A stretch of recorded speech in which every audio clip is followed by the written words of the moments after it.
第一步，拍 loading card， 畫面將顯示派衫機中的衣服數量及需要放進派衫機的衣服數量。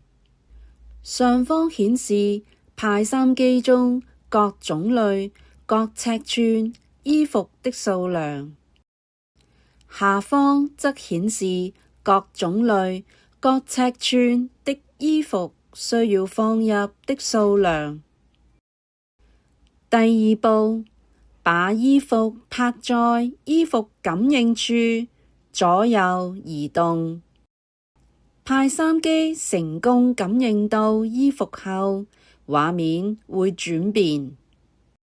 注意，請等待螢幕視窗變為綠色，方可放入衣服，否則可能造成派衫機系統異常。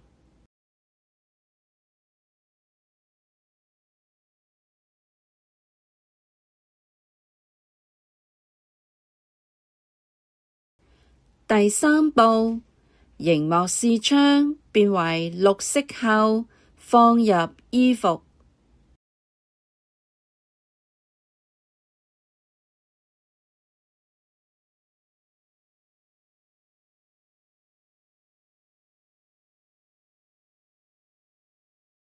之後，掃描下一件衣服。當螢幕視窗變為綠色，方可放入衣服。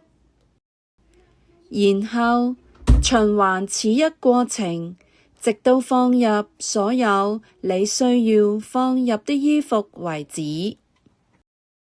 所有衣服都放入派衫機後，按右下角的交叉號退出。最後，螢幕會顯示目前派衫機中的衣服數量狀態。如數量正確，可按交叉號退出。